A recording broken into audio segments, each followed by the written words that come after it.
Rodney, Karen, thank you for so much for this. I am so excited to have this conversation as a animal lover, as a dog lover, and there your dog's just right there making the, yeah. My dog's name's Chaga, and he's looking at me like, wait a minute, why are you not running me right now? Why are you standing there? I'm looking at you. You should be running me. But listen to me. That is the best name in the entire world. I'm drinking Chaga tea right now while we speak. That is the best name for a dog of all time history. It is. Right on. Well, I tell you, he's a German Shepherd, and he came from Germany. So I met him. It was like 6 weeks, and of course, being a superfood hunter, I had exposure to what a real chaga looks like on the birch tree, the inside and the outside, and the coloring. As soon as I saw chaga, I was like, that's chaga. And it's such a great name because it's great to say, it's easy to say, but it's so brilliant, especially here in Nova Scotia, up in Canada, where I'm from. We have chaga absolutely everywhere. So we're constantly harvesting it here, making teas out of it, using it to rehydrate my dog's food. So I think that is an awesome. I've never heard anyone bring up chaga. It's usually very rare that other people talk about chaga. That is so awesome. Oh man, that's so great.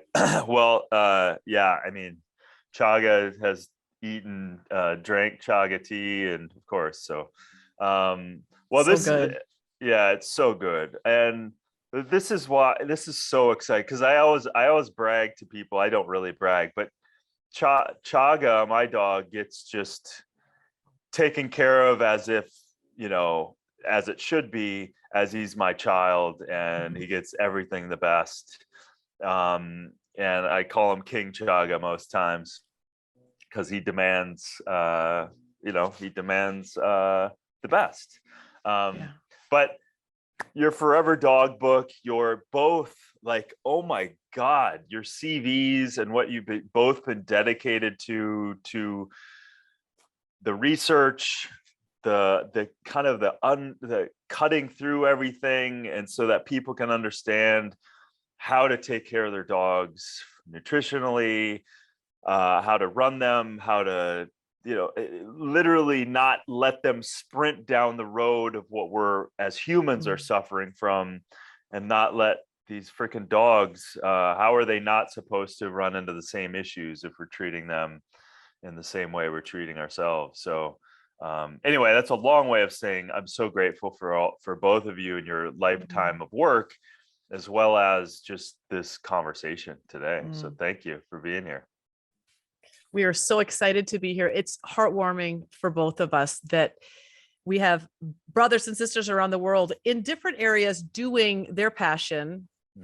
And yet oftentimes the mutual things that knit us all together are dogs and our burning desire to give them the very best life. So we've met just amazing people, and we're so honored and humbled that you would like to have a big old discussion about keeping our dogs happy and healthy, because that's just a common goal. I think that if we all had a manual on how to do it, it would be easier. And that was kind of our goal behind the book. So thank you for having us. Absolutely. Thank you. Yeah, man.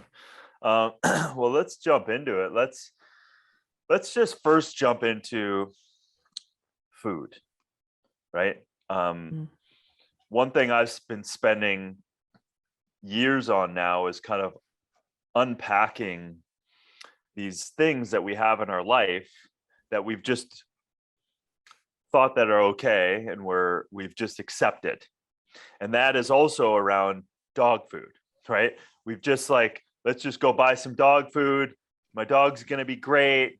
And next thing you know, it's suffering from inflammation, arthritis, cancer, freaking diabetes, whatever you want to call it. What the hell is going on with this food and the normal? Because I don't, my dog doesn't eat normal dog food at all. And so let's unpack that. What are the dangers? What do we need to stay away from? And then let's kind of circle around in terms of what can we do better?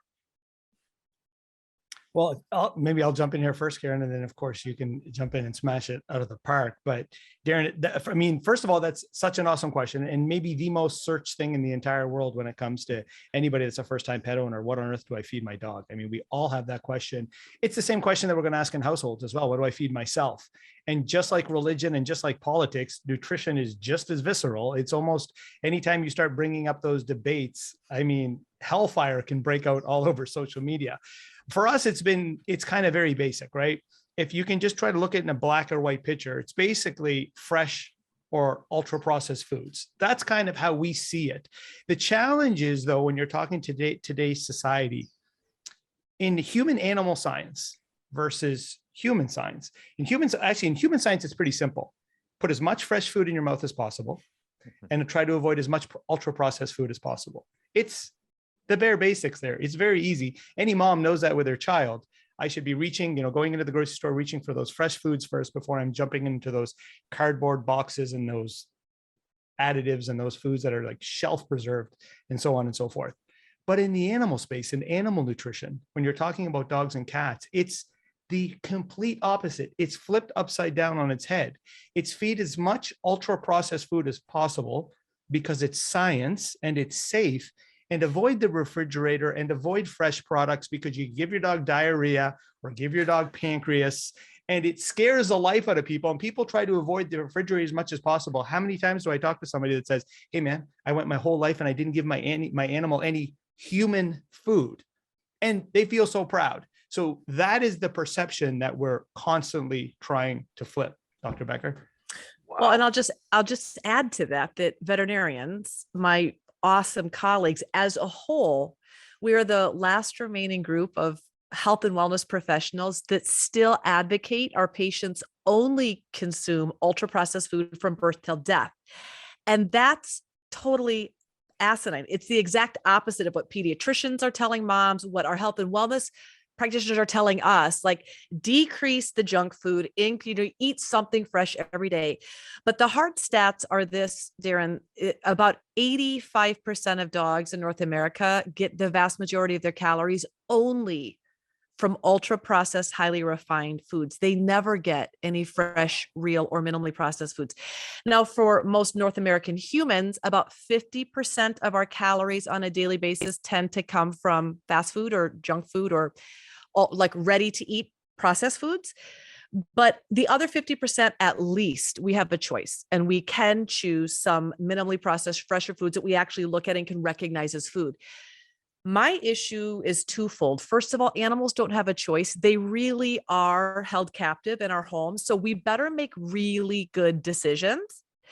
And number two, it's super confusing when you have your doctor saying, hey, never switch your food, feed this one little brown ball from birth to death and everything's going to be fine. The information just becomes overwhelmingly confusing. So we love it. Darin, how did you get introduced to fresher foods? Because either you had a wellness veterinarian that was like, hey, listen, even though my profession typically says feed ultra processed food forever, we know that common sense says don't do that. Or you just said, this makes no sense, I'm not doing it. It was the latter. I mean, I look at it through the lens of, common sense, right? So, being in the health space, you quickly go into, well, what do dogs eat? Right. What's their evolutionary success? Not what people are doing, because I've learned that in the 90s, my father suffered from chemical sensitivity disorder. So I started realizing, our modern day world and the way we're doing things is actually undercutting us. Yeah. Right. So my eyes were opened a long time ago. So as soon as I received, and of course, chaga, every dog is an award-winning miracle, right? Yeah. Mm-hmm. And so chaga just happened to be just this badass German Shepherd beauty. And I just looked at him as most dogs, and I was like, God, there's just this depth and there's so much going on. It literally wasn't even a hesitation. I started looking at, okay, what is that? And I want to unpack this a little bit with you, pun intended, about like ratios of, because I know dogs can, the enzyme activity is more active. Obviously, they're not a full carnivore. so their adaptability is more. So I was like, okay, so 75, 25 fresh foods or fresh fruits and vegetables, and then all of that. So I just started kind of going, okay, what am I going to do? And so it was just day one. So that's where and honestly, I'm still not impressed with the vet that I have a vet that I go to who's great. I just go when he's got a sticker in his paw, and then he's like, "Well, we should put him on antibiotics." I'm like, "No, we shouldn't." And it's like it's the same kind of mentality. So I think as dog owners, I looked at it as, this is my child. This is my responsibility. He's looking to me to be the best version of himself, and we have this incredible bond. Period. So like, what can I do the best? How can I approach this in the best way? And again, I'm here to learn too. It's like they will also give you feedback as well. Yeah. And so so talk to me about kind of that part of it and that ratios and how people can kind of understand that a little more and dispel this. Let's just like, it's ridiculous, because maybe people need to know what the hell's in that food that's junk, and the sprinting that it's doing towards the degeneration of their own animal. But so what are your thoughts on that? So just kind of the overarching veterinary perspective, and then I'll let Rodney jump in and talk a little bit more about what's happening in terms of social pressure in companies. But dogs are facultative carnivores or scavenging carnivores. They absolutely do find eating a wad of veggies. You're absolutely right. Their amylase production has been upregulated. However, dogs still don't have a carb requirement, a starch requirement. So we need to be cognizant of how much starch, AKA sugar, we are feeding them. And when we think about the average bag of kibble being anywhere from 30 to 60% starch, that's a lot of starch for an animal that needs 0. So first of all, I would say, as a wellness veterinarian, do your carb equation, because carbs are still not found on the side. We can flip over human foods and find the carb requirement and see how much sugar's in our food. We still can't do that for pet foods. So we teach a really simple equation. Figure out how much sugar you're feeding your dog, first of all, because you will sometimes sit down with that equation alone. Number 2, recognize that the raw ingredients going into pet foods are usually feed grade, which means they're not approved for human consumption. And we can unpack that, but let me just summarize that by saying, if it is USDA inspected and fails, it has to go somewhere. And that means we put it into pet feed. We feed things that fail human food inspection. We put those ingredients into animal feeds, whether it's cow, pig, horse, dog, cat, but it goes into animal, not approved for human consumption. And then the third issue, Darin, is the raw materials, in addition to being biologically inappropriate, meaning really high starch when dogs don't need any. Then we have sourcing issues, like what countries are these raw materials coming from? What's the glyphosate load? What's the mycotoxin load? And then they're high heat processed 4 times. So the amount of those unwanted tag along byproducts like heterocyclic amines and advanced glycation end products, all the things that happen, all the reasons that our doctors say quit eating junk food still hold true for pets. So then there's all of that aspect. So we end up, in essence, Darin, with the same incidence of cancer, diabetes, obesity, allergies, organ failure, autoimmune disease, the exact same levels in dogs as we do in people. However, here's what's pretty awesome. The entire pet food company, the entire industry comes down to 5 big companies. It's basically a monopoly. And because those 5 big companies either have to backpedal and say our products are terrible, don't feed them, or they have to start producing fresher human grade products, which then makes people wonder, oh my gosh, why are you producing these amazing products when we've been told all along that we should be feeding this other products? It's super confusing. So what have they done? They've started buying competing companies. And Rodney had just found, you just told me this morning, right before the broadcast, Rodney, that there was a big sale, right? Yeah, to allude to Dr. Karen Becker, the reality is these companies, like for instance, the top 2 are also the largest confectionery companies in the world, chocolate bar manufacturers. Mars, for instance, who makes those delicious Mars chocolate bars, just merged into a relationship, married into a relationship with a fresh food company for almost $1 billion. That was just over the last week that sale had gone through because of the market trend. But if I could dial it back quickly, Darin, when you're talking about ratios, one of the biggest challenges when it comes to ratios is the technology. That there lies the giant problem, the big elephant in the room, right? Because I was listening to a podcast by Dr. William Li, and I think he was on your podcast not too long ago. And he was, of course, giving the definition. People were always asking him, what is ultra processed food? And of course, he says anything that goes through an extrusion process, right? The extruder that has to, push out the food, and then it kind of gets chopped like, like puffed chips and so on and so forth to give it that shape. Well, hello, that's how 85% of pet food in the entire world is made. Everything has to go through an extruder, right? It's got to be, it comes out into a paste. All pet foods kind of look the same. When we sat down with Dr. Marion Nessel, the professor of nutrition over at the New York University, to her, she's like, I think all pet food's the same. If you look at them, they've got somewhat of protein, they got somewhat of like some fats, and they have to have the emulsifiers and the additives and the colors, but they're all composed of that major ratio that you're talking about, which is carbohydrates.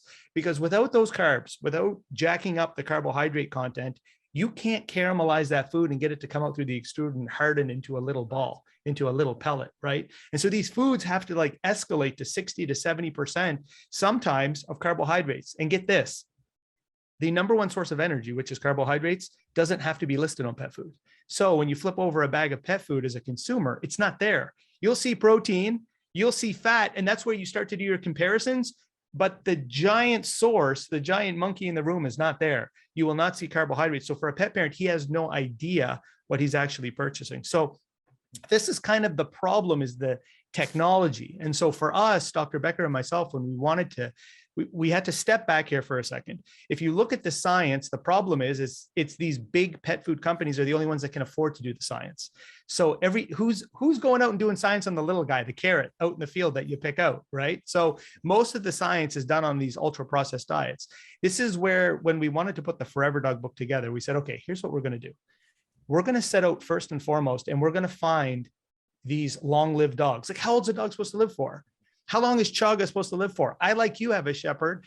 Her name was Sammy, White Shepherd, and she was my first dog. And it was like, how old is my dog supposed to live for? You can go online, you can see 10, 12. You got the neighbor down the road that said, I had a dog that lived to 15 once. And you're like, whoa, that's pretty awesome, right?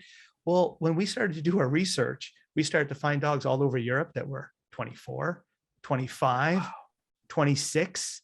Maggie from Australia, who we got to sit down with, their own 30-year-old, 65-pound Kelpie, 30. Wow. So those were the people that we wanted to know, hey, man, what on earth are you feeding your pet? What are you doing? And then we just didn't go there. Once we got that information, then we said, who are the top longevity scientists in the world? Let's sit with those guys. People like Dr. David Sinclair from Harvard University, Harvard geneticist, sure. Dr. Sachin Panda from like the Salk Institute, like a whole host, a myriad of experts around the world. Here's the information, help us decode this. And what we found out was it wasn't very far off from human nutrition. In fact, it almost mirrored human nutrition. The same things that we should be eating almost should be the same things our pets should be eating. Wow. I mean, I can't help but to draw the parallel between, like, you're doing blue zones for the dogs, right? Yeah. So you're figuring out, like, okay, what's the hell's going on? And then let's try to deduce what it is that we can mimic in these things. And obviously there's a lot going on, but the underpinning of this food that we are responsible as the humans, we're responsible for feeding those dogs. And so largely, if we don't know what we're feeding them, then clearly we're going to create a whole host of problems. I love that. So, stepping back on the overconsumption of carbs, what is that doing? I mean, obviously the chemicals, the binders, the preservatives, oh my God. And we already know, hell, I've been in the human side of supplements for 20 years. We already know the nightmare that is chemically and unknown side effects that has. So what are some of the highlights of what this is doing to the dogs? And then also on that, just the carbohydrate side of it, what is that doing? Is that literally sprinting them towards the same heart disease, diabetes, everything else. Yeah. Yes, that is exactly right. And part of the reason is because humans and dogs have co-evolved over the last, 15 to 20,000 years, the dogs have gone from being, cool to be around to, in the barn with us when we were, all farmers 200 years ago, to in the house when it was raining and muddy, to in our beds like every night. In the last, our dogs are vital members of our family. So we tend to mirror our health and wellness practices or lack of health and wellness practices. Our dogs reap those benefits or the consequences of our lifestyle. So they're actually using dogs as sentinels, as transitional models now for research. And that was really exciting for us because some of these top tier scientists are using dogs, being that they get about the same amount of exercise, they eat about the same quality and volume of food, the same thought process that goes into nourishing the dog as it does the rest of the kids. They're using household dogs as a nice representation of chemical load, exercise load, environmental contaminants, and nutritional intake, which we loved because that made our research even easier because the research was actually done on dogs. And what they found was when we nourish dogs with biologically stressful foods or metabolically inappropriate foods like highly refined sugar and, heat processed oxidized fats, there's a lot of fats. The average bag of kibble, the raw materials have been high heat processed, Darin, 4 times. So that's a lot of heat over and over and over. And so, yes, of course, there are metabolic consequences, including the pancreas gets squeezed. And Rodney already mentioned pancreatitis, of course, but that's not even the biggest concern. The biggest concern is that you go through these insulin glucose fluxes all day long, which puts a tremendous amount of stress on the body, needless to say. But then the other downside is because of the additives, contaminants, preservatives, emulsifiers, flavor enhancers, all of these things added into the food, some of them not having to be listed, that adds a second level of metabolic burden that the body has to filter through. And we combine that with kind of a potentially toxic home where the levels in the home of household chemicals are high, outdoor pesticides, herbicides are high. Dogs are naked and fuzzy, so their exposure is a lot. They're not showering every day.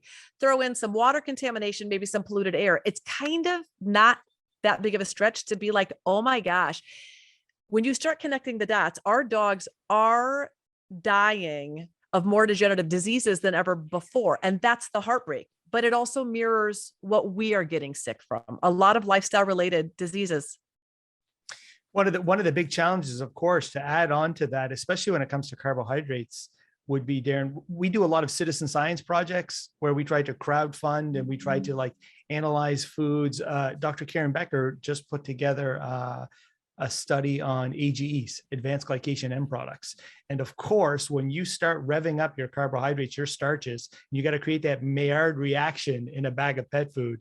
When the data came back, the levels of these AGEs in pet foods were off the charts, right? One of the other challenges too is, we spent the last year of I'd probably say the last 3 years of our lives, sitting down there was this groundbreaking sanctuary called Keto Pets in Texas, where they were trying to put dogs in the metabolic state of ketosis because dogs, according to some PhD experts, have the most cancer, take lab rats aside, out of any mammal in the world. So many dogs succumb to cancer at the end of the day. Well, with such a massive starch load in the food, you talk to some of these cancer researchers, that's not a good idea. A lot of cancer researchers will tell you, you got to start getting the sugars out of your diet. You got to get these starches out of your diet. So if a poor dog has a flaming tumor on the side of its head and you're feeding it in the wayward of 60 to 70% refined starches, it's not the best idea, according to these cancer researchers. Lastly, the additives.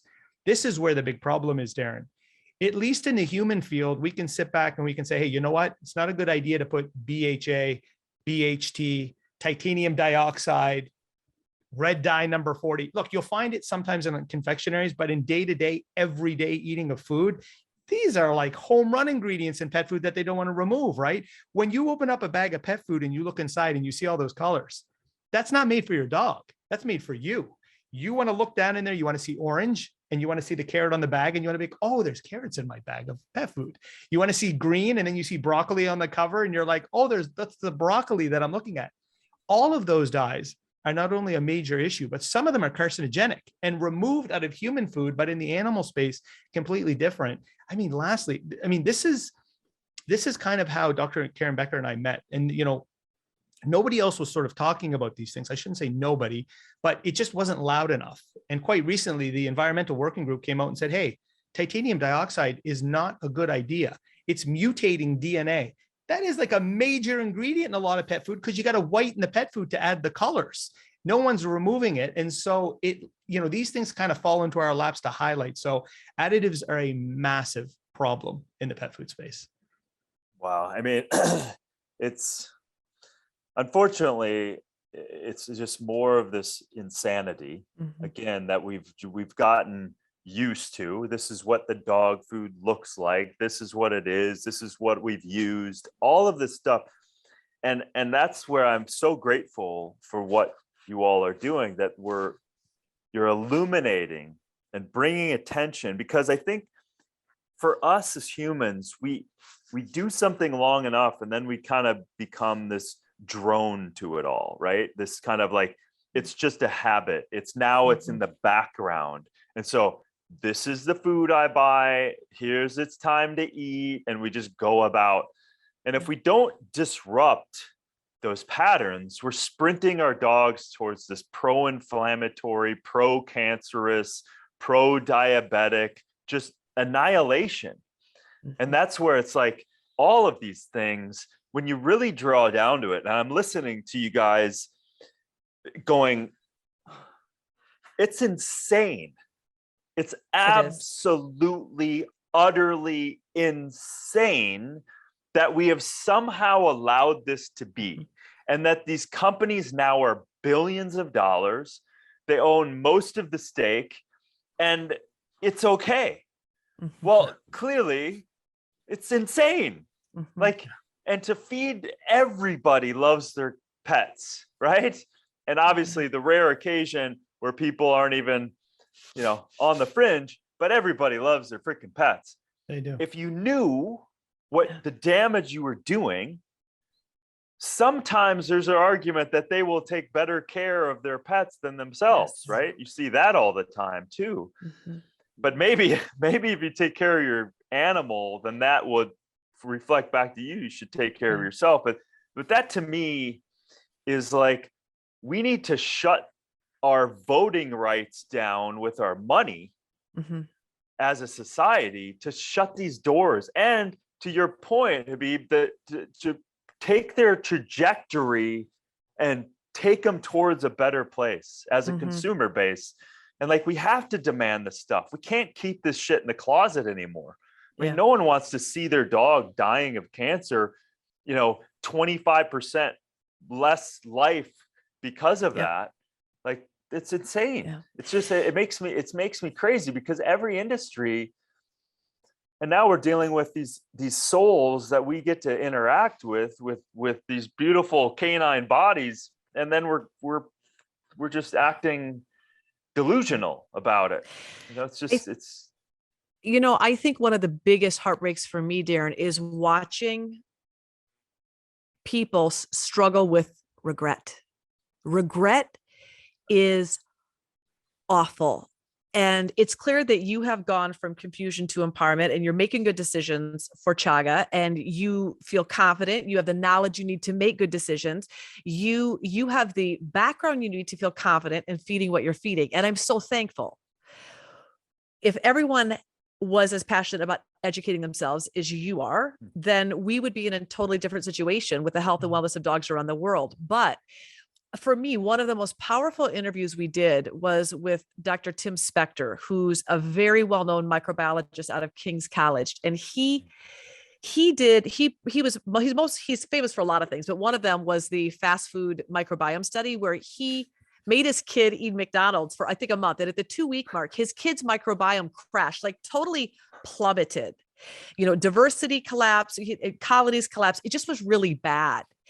And when we interviewed him, he said, I can think of nothing worse for any mammalian body than to eat the same food every day for weeks at a time. And he said, you know what we do for dogs is we put them on the exact same recipe and we never change it. He said, not only is that the recipe for microbiome failure and collapse, but because the gut, of course, is the foundation of your dog's overall immune and lifestyle longevity path, we're setting them up for failure from the foods we feed them at the very beginning. And I thought that was really profound. Well, I think that's who's going to save us is the microbiologists, if I may. I think that's what's going to save and flip the industry on its head, Darin, right? Dr. Tim Spector said it best, you know, those who live the longest typically have like the most diverse microbiome, right? You've got a wonderful diversity that's going inside that in the, you know, in the GI system of the human. But the dog, those packaged products that have to sit on the shelves, those unrefrigerated packaged products, they got to be sterile. You can't have any sort of like microbial activity going on inside that bag as it sits on the shelf for a few years, because you could have a ticking time bomb on your hands, right? You've got to remove the microbiome of all of those vegetables that you would typically be consuming when they were fresh from that food in that bag when it's sitting on the package. So now your dog or your cat are eating sterile food from day one to day zero. How diverse is going to be that microbiome? That's why when we were writing this book, we were like, hey man, we've got to go sit down with a lot of these microbiologists. Darin, we sat down with Dr. Holly Gantz, microbial ecologist from a company called Animal Biome. These are the people that like look into the GI system under the hood of pets. They were like, they could literally be 3 feet away from the microscope and just kind of like just look into like the little dial from 3 feet away, and they could tell you which dog or cat was eating fresh food, a whole food diet, or got fresh food in their diet versus the dogs that were eating dry processed kibble their whole lives. Like that's how different the gut biome looks. But here's what's so crazy. Like the number one thing we see as vets is like just chronic GI issues. And yet it's a little bit like humans, you know, we have this epidemic of GI issues going on, and yet no one's talking about food. And the same is true in veterinary medicine. We're like, hey, we have millions of pets with raging GI issues and in turn secondary allergies, but we're not yet addressing the food. It's enough to make me crazy as well. So we really appreciate the fact that you're talking about this, because it's a topic we want to scream from the mountaintops. Food is so important. There was a study, in humans where they, a microbiological study, where they had one person that was eating the standard American diet, one person that was, I think this person was plant-based at the time. They fed him this fruit smoothie or fruit bowl or whatever it was. It was a plant-based meal. The person who exactly same meal at the exact time, the nutrient uptake, the ability to receive the nutrients was at least 50% lower in the person that wasn't microbiologically adapted. Mm-hmm. So we talk about, you know, we look at packages, we look at food, we look at all this stuff and say, hey, if I eat this, I'm getting these nutrients. And clearly, no, we're not. If your system is not adapted, and like you said, the colonization, the diversification isn't proliferated and isn't exposed, you literally can eat the same food and not take in the nutrients. It's what you absorb rather than what you're eating.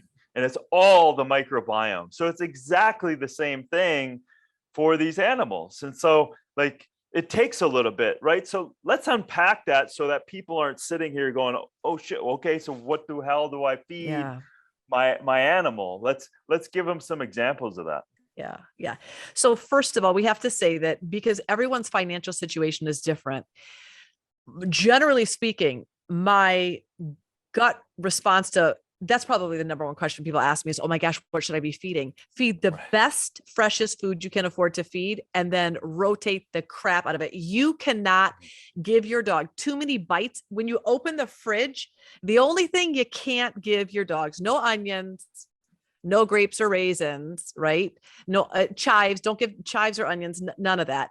And probably no macadamia nuts, they're too high in fat. But other than that, like when you are making a salad and there's the dented wilty leaf, chuck it in your dog's bowl. The dented blueberry, chuck it in your dog's bowl. The top and bottom of carrots, the top and bottom of celery, chop them up, chuck them in your dog's bowl.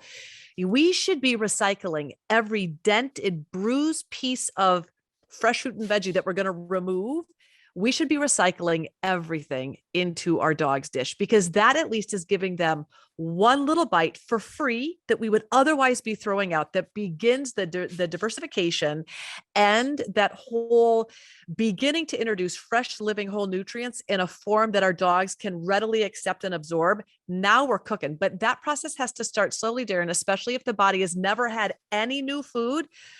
Just as we gently wean the body onto fresh new foods without blowout diarrhea, we need to wean the microbiome onto diversity slowly so that there's no GI upset. But it totally can be done. And we tell people to feed as much fresh food as you possibly can. But you don't necessarily have to stop everything you're doing and start brand new food. The key is 1 tablespoon at a time. Yeah, and there's some crazy research over 1 tablespoon at a time. So one of the other like kind of quick tips you could always give somebody would be when you walk into typically like a pet specialty retail place, you know, those people those local mom and pop shops, those independents, and those guys bust their butts every day researching, taking in data. You know, it's like walking into those herbal shops or so on and so forth, where, you know, those people know their stuff behind the counter, right? Those people are a great place to start, because one of the things, Darin, that's been changing in the industry, and we just talked about this earlier, where we said Mars, the candy bar company, spent $1 billion buying a fresh food pet food company, right? They can start seeing the small shift because there's more Darins in the world that are asking more questions that are like, hey, you know, my heart's telling me that, you know, I should be feeding a little bit more fresh air to my dog. That said, the processing techniques have changed within the industry, and these pet specialty retailers know this, where the less heat that's applied to a food, the less synthetic vitamin mix you need in that food to nourish your pet, you're going to get it from whole food, right? Because that's the big thing about those dry foods on the products. All the micronutrients are destroyed, and a lot of the vitamin minerals are gone because of the heat process. So they got to put a synthetic bag, a multivitamin, a powder, and that's how you're getting your nutrition, right? But because of processing techniques, people can now walk into shops and they can look and ask for things that have less heat applied to them, which means you're getting more nutrition from whole foods. Now, we know there's a statistic that came out in the United States of America that says the average pet parent, it's kind of shocking, but is spending under $22 a month on their dog for dog food. That's because you can go into the big box stores like the Walmarts and the the Targets and so on and so forth all across America, and you can buy a 30-pound bag of food for like $17, right? I mean, that's going to feed the dog, depending on the dog, anywhere from a month to 2 months. That's not a bad deal, right? So because we know that, and going back to where Dr. Karen Becker said, you only got to start with a teaspoon. When we sat down with the scientists and we said, okay, no one has money. So if they just started with a teaspoon, are you guys seeing any results in the lab? Darin, just 20%. Okay, just 20%. So just taking a big heaping tablespoon of food out and, depending on the size of the dog of that 20%, and bringing in a heaping tablespoon of something fresh. 2 different studies. One shows that you can reduce inflammation markers like methionine and homocysteine in dogs. We traveled to Finland to get that research, if you may. And another study came out that said if you fed a puppy at least 20% of something fresh as they're growing, you had a giant less likelihood of them developing allergies just by putting fresh food in the bowl, starting with a tablespoon. So if you got no money, man, start with tablespoons, because science says, man, that is a great road to start on. I mean, that's just so beautifully spelled out as food is medicine, right? It's like we talk about that in the human, and we say, like, eat all these fresh fruits and vegetables and all that stuff. And again, we have our own between the ears and our own addictive things of what's quote unquote stopping people from doing that. But again, our pets are dependent on us. So knowledge is power, right? And you just eliminated the cost, because I'm cutting carrots, I'm making my salads, I'm looking at my sprouts right here. Yes. Like my broccoli sprouts that are massive amount. It's literally each mason jar is what, 20 cents? Like, so good. And it's just loaded. It's infinitely more nutrient dense than if you allowed that broccoli to mature. So it's like I can that's 5 days. Boom. Yeah. I gotta say jar. this. I gotta say this because you brought up broccoli sprouts, like the sulforaphane in broccoli sprouts. There was a study done by Penn State that just wanted to see how powerful like cruciferous green veggies were. Broccoli sprouts was on that list. Just adding 3 times a week, broccoli sprouts, let's say you can't get broccoli sprouts, fine. Broccoli, just adding it 3 times a week in a 12-year study done on Scottish Terriers who are prone to bladder cancer, just adding a tablespoon of what you're growing 3 times a week reduced the likelihood of the development of bladder cancer by 90% when added to dry kibble. Yeah. Yeah. It's I just massive.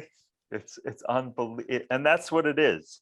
It doesn't have to be just so everyone listening, you all have a lovely pet, or you're thinking of one, just start, right? That's the lesson right here. Just start. You're making your food. You have your peas and vegetables and romaine, and well, start throwing it in the bowl when you're going to feed your pet.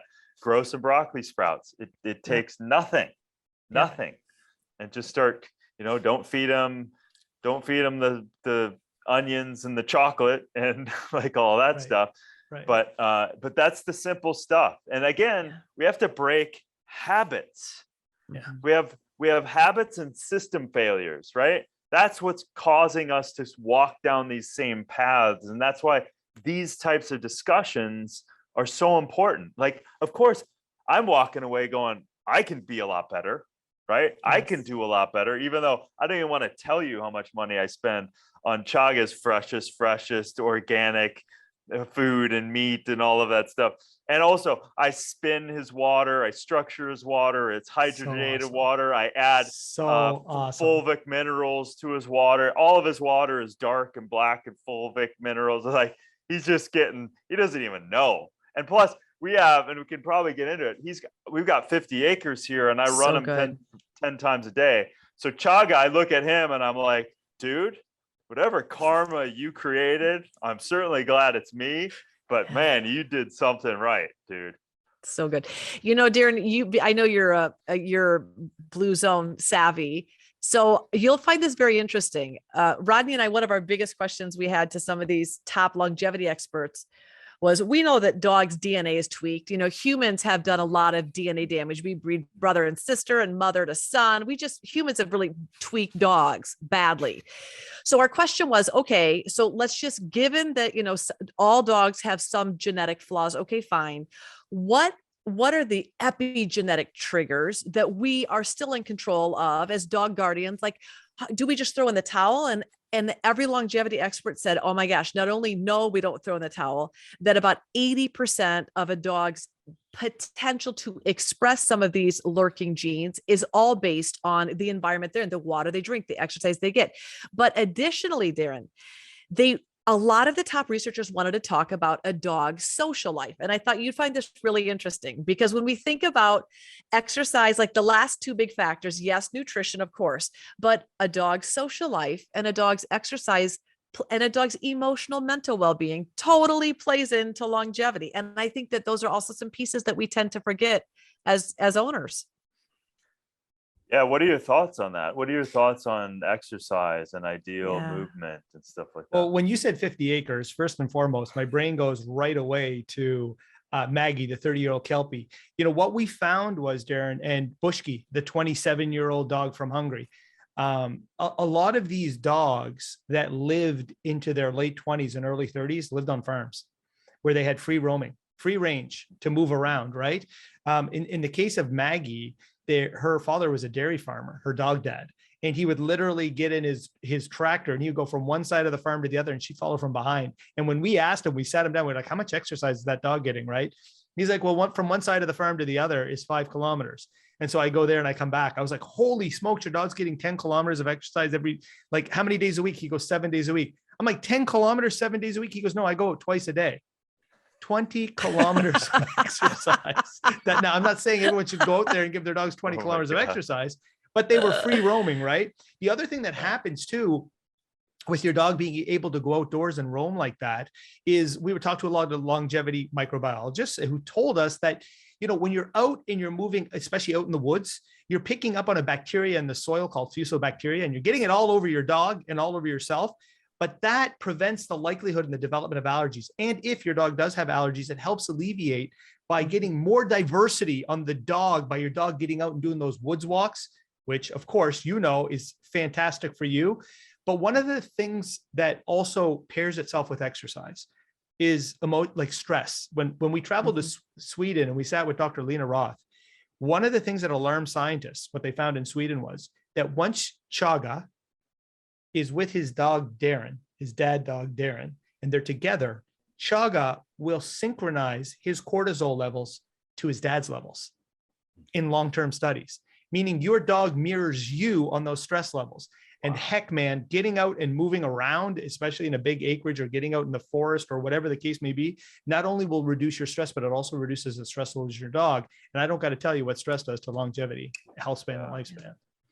Wow, that's incredible. You know, you always hear those things of, you know, this is a little on the fringe, but you always hear those things of like, oh, yeah, that dog may be suffering from something, and the dog, I've heard things like this where you're like, oh, that dog took the cancer away from the owner, where maybe what you're saying is more of like, it just mirrored, it was mirroring the master or the owner, and it just and maybe all those stress response reactions and all of that stuff that was going on that maybe the person wasn't even aware of. And I can't even imagine the multi-sensory perception and connection that is really going on between the dog and the owner and all of that stuff. I mean, that's got to be an incredible fascination of how we're connected. Because I was just, you know, we all have these moments, right? I was looking at Chaga the other day. Sometimes I get this trippy sense of like, I know the soul in there, right? And he was looking at me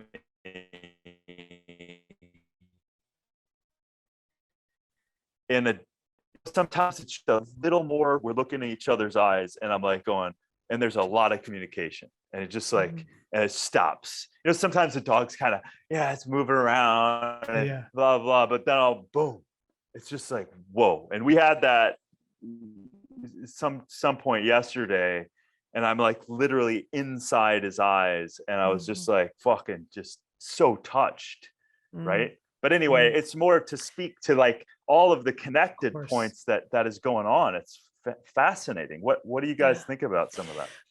First of all, good for you for just those magic moments when you are connected to the soul of your dog.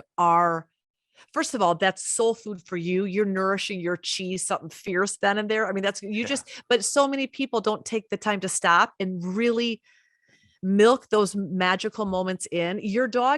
Our dogs are usually just waiting to connect with us energetically that way, not in a creepy woo way, but that's how dogs communicate. They don't speak. They do. A lot of dogs speak. Dogs are bilingual, no doubt, but they really focus on making a nonverbal connection. So we need to put our cell phones down, and we need to really focus on the animal in front of us and on making a connection. Because when we do that, first of all, we're going to better be able to connect with our dogs, but we're also going to be able to read our dogs better. And by us being able to read our dogs, we are our dogs' advocates, or at least we have to strive to become our dogs' advocates. But in order to do that, we have to become knowledgeable advocates, which means we have to know enough to say, okay, I'm not going to be in a state of confusion and frustration. I want to learn enough to make better decisions. And that just means we have to make the commitment on a daily basis to keep learning about what we don't know, so that we're not taken off guard and we're not left with regrets. And we're able to say, I'm going to do something every day to make better decisions for my dog, to make him the happiest, healthiest creature he can be before he dies. That's on us. Our dogs are just waiting for connection. So to let them have snifaris and to decide, hey, when you're out on a walk, do you want to go left or right? Giving our dogs choices on what they want to do. And, you know, what are their personalities, in the sense that dogs have preferences, they've got likes and dislikes, but how much time are we spending really getting to know the personalities of our dogs? Those are things that scientists told us very clearly powerfully contribute. Their relationship with their humans powerfully contributes to their cortisol levels, but also their anxiety levels and their ability to control their stress hormones. And that has a direct correlation to longevity. So being able to connect like that with your dog, Darin, is really important. If to everyone listening who maybe doesn't have that connection, exercise. And Darin, you probably have found this when you're running, when you are moving with your dog, something you sync up, right? You get into like the zone with your dog. That does something. And because all dogs are wired as athletes, my take home message to people is just keep walking your dog. You cannot walk your dog too much. Just keep walking them because you will eventually sink, right? Your energy sinks, and it's a magical thing. Darin, you had mentioned earlier as well that people may be more inclined to do things for their dogs than to do things for themselves. And one of the things that, Dr. Karen Becker was really big on when she was writing the book, when we were writing the book together, was health traveling up the leash. And, by you helping your dog, you're helping yourself, right? When we talk about reading dogs, one of the things that our dogs are constantly doing to us is reading us. We had to travel to Italy. We were hoping to go to Sardinia where we could sit with the Sardinians and see how old their dogs were, because no one ever asked that question, right? No one was ever like, okay, so we got some blue zone men here. How old were their dogs, right? Because eating a lot of like fish, and I know sardines in Sardinia, and dogs have such a massive EPA and DHA requirement. We never got to fulfill that dream, but we did get to go to Venice, and we got to sit with a couple scientists, and then we were traveling around in smaller parts of Italy where we sat with a team of scientists, Dr. Biagio Daniello and his team from Naples, and they told us, which was mind blowing. If you really want to fix yourself and you really want to heal yourself, let's say you don't do it yourself, but you'll do it for your dog. Here's another reason why you should. According to those scientists, you have what you excrete on your skin called chemosignals. And those chemosignals are basically how you feel, right? So they always say that, you can lie to yourself, but you can't lie to your dog.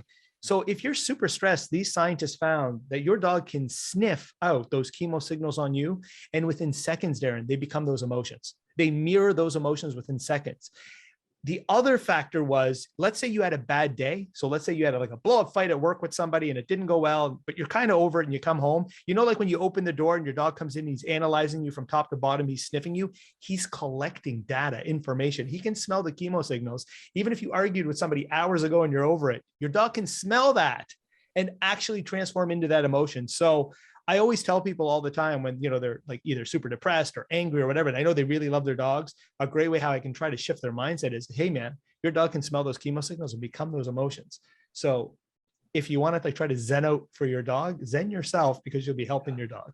That's that you just blew my mind. And of course how would it not, with their sense of perception and smell? I have a funny story exactly like that. So I came home, I love motocross. Like I don't ride so much anymore, but I love the athletes, and I became friends with a couple, and I went to a race, and I came home and I was on my motorcycle, which it's either a mountain bike, motorcycle, and Chaga will take off and just sprint, loves to sprint. And so we got back and I was feeling a little saucy, having just kind of watched the bike. So I kind of whip it around, and it was dark, and it just kind of got out from under me, and the handlebar came straight down on my foot and broke my foot. Right. So I'm like, holy shit, that's a lot of pain. I go back the next freaking morning. Chaga couldn't walk. I swear to you, nothing. He was sprinting. There was nothing wrong. He didn't touch anything. He literally, all of a sudden, it was 4:30 in the morning. I hear this clunk, clunk. And I was like, and he's a strong, virile German Shepherd. Like there's not like, he literally, and I was like, I took him to the vet. He looked at like, yeah, maybe he had a foxtail, but it doesn't look swollen, but it looks a little swollen.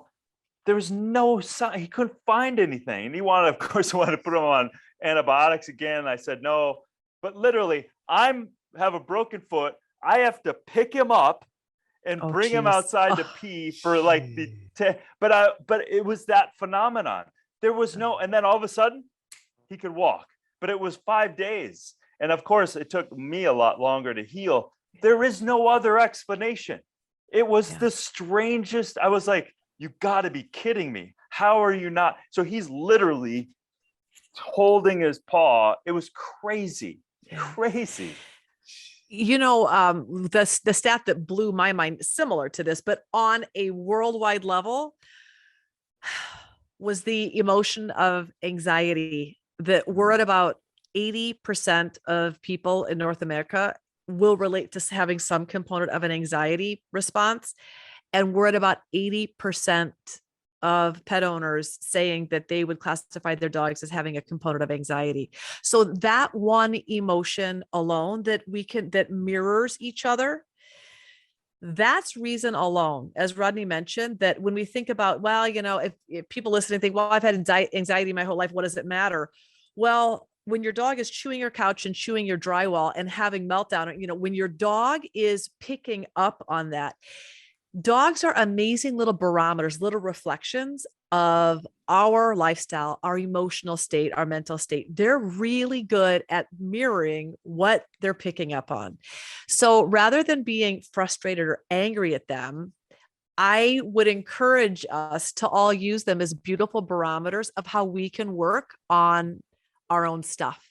So, yeah, it's like, I mean, that's it, right? It's an inside deal. And we all want, we do want, of course, we're listening here and we go, hey, I do want to feed my dog. So I want to know that information. And I want to know how to do this stuff. But again, it's like, if we're taking care of ourselves, if we're eating better, then we tend to wake up to the reality that maybe our pets aren't eating as well.